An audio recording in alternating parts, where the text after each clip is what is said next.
While most business leaders are panicking about the UN's forecast of just 2.8% global growth in 2025, the slowest expansion since the 2008 financial crisis, a small group of Fortune 500 CEOs are quietly positioning their companies to capture massive market share during this economic uncertainty.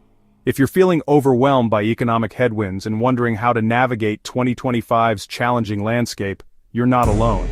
But by the end of this video, you'll have the exact 3-strategy framework that successful executives use to not just survive economic uncertainty, but to emerge stronger and more profitable than their competitors. Here's the reality. The United Nations World Economic Situation and Prospects 2025 report just confirmed what business leaders have been feeling. We're facing growth rates below the pre-pandemic average of 3.2%. This isn't just a number on a spreadsheet.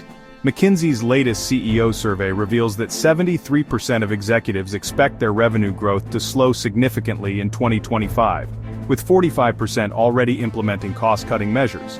But here's what's really costly. While average companies are making reactive cuts, the top-performing 10% of companies are using this exact environment to accelerate past their competition. The difference: they have a strategic playbook for economic uncertainty that most leaders simply don't know exists.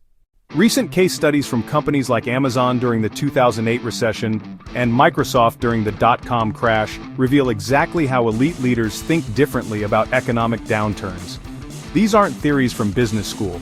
These are the actual frameworks used by executives who turned uncertainty into unprecedented growth.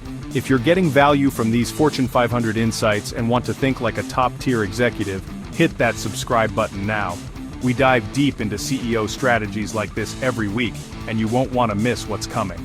I'm about to share 3 specific strategies that separated winners from losers during past economic uncertainties, and how you can implement them immediately to position your business for 2025's challenging environment. Let's start with Amazon's 2008 recession strategy that most business leaders completely misunderstand. While competitors were cutting everything, Jeff Bezos increased Amazon's cash reserves by 340% and actually accelerated infrastructure spending.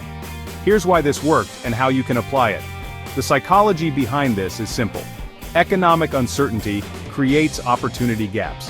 When your competitors reduce their capacity, customer demand doesn't disappear, it gets redistributed. Amazon captured market share from struggling retailers because they had the cash reserves to maintain and improve service, while others cut back. Here's your implementation framework. First, calculate your uncertainty buffer. This should be 18 to 24 months of operating expenses, not the typical 6 months most financial advisors recommend. Second, identify 3 key areas where competitors are likely to reduce investment. This could be marketing, customer service, or product development. Third, strategically increase your investment in those exact areas while maintaining your cash fortress. The specific tools you need: use scenario planning software like Anaplan for cash flow modeling, implement zero-based budgeting to identify true priorities, and create quarterly liquidity stress tests.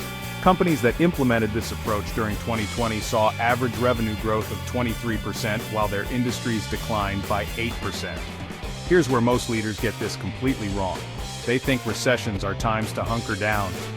Microsoft's Satya Nadella took the opposite approach during the 2020 uncertainty, completing 17 strategic acquisitions including the $7.5 billion GitHub purchase, positioning Microsoft for cloud dominance. The strategy works because economic uncertainty creates 3 predictable opportunities. First, high-quality companies become available at discounted valuations. Second, skilled talent becomes accessible as competitors downsize. Third, suppliers become more flexible on terms and pricing. Quick question: which of these strategies resonates most with your current challenges? Are you building cash reserves, looking for acquisition opportunities, or focusing on talent acquisition? Drop it in the comments below, and if this is helping your strategic thinking, smash that like button. Your implementation roadmap. Start by creating a target opportunity list. Identify 5-10 companies in adjacent markets that could strengthen your position. Use services like PitchBook or Crunchbase to monitor distressed sales and valuation drops. For talent acquisition, build relationships with top performers at struggling competitors before you need to hire them. The most successful CEOs allocate 15 to 20% of their uncertainty budget specifically for opportunistic investments. This isn't speculation, it's strategic positioning for post-recession dominance. This is the most counterintuitive strategy, but also the most powerful.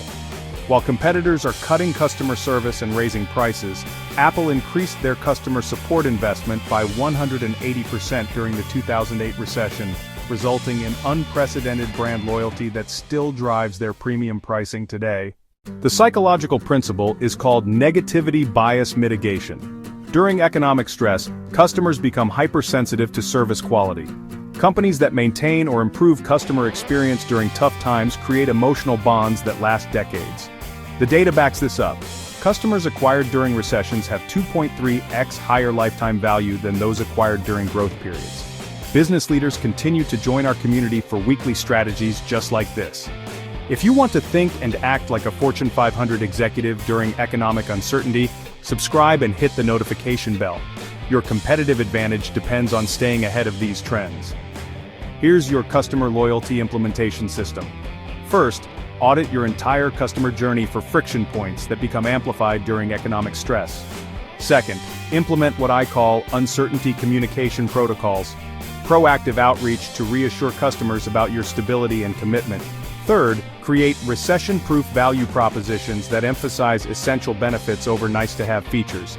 The specific tools: use Net Promoter Score tracking to monitor loyalty shifts, implement customer success platforms like Gainsight to automate relationship management, and create economic downturn communication templates. Companies that increased customer investment during the 2020 uncertainty saw 67% higher retention rates and 34% faster post-recession growth. Here's your step-by-step action plan to implement these strategies before economic conditions worsen further. Start with Strategy 1, the Cash Fortress, because this provides the foundation for everything else. Week 1. Calculate your current cash position and create 18-month operating expense projections. Week 2. Implement zero-based budgeting to identify strategic priorities. Week 3. Establish relationships with alternative funding sources before you need them. Move to Strategy 2, Opportunity Acquisition. Once your cash position is secure, this typically takes 60-90 days to properly implement. Begin building your target opportunity list and monitoring systems immediately. Finally, implement Strategy 3, Customer Loyalty Multiplier, as an ongoing process. This should start within 30 days and continue throughout the economic uncertainty period. The biggest obstacle you'll face is the natural tendency to cut everything during uncertainty. Remember, your competitors are making emotional decisions based on fear. Your strategic approach based on data and historical patterns is what will separate you from the pack. Before you implement these strategies, help other business leaders navigate 2025's economic uncertainty. Hit like if this strategic framework was valuable, subscribe for more CEO insights that separate winners from losers, and share this with someone who needs to see this approach to economic uncertainty. Which strategy will you implement first? Building your cash fortress, identifying acquisition opportunities, or multiplying customer loyalty? Let me know in the comments and I'll provide specific implementation guidance based on your industry and situation.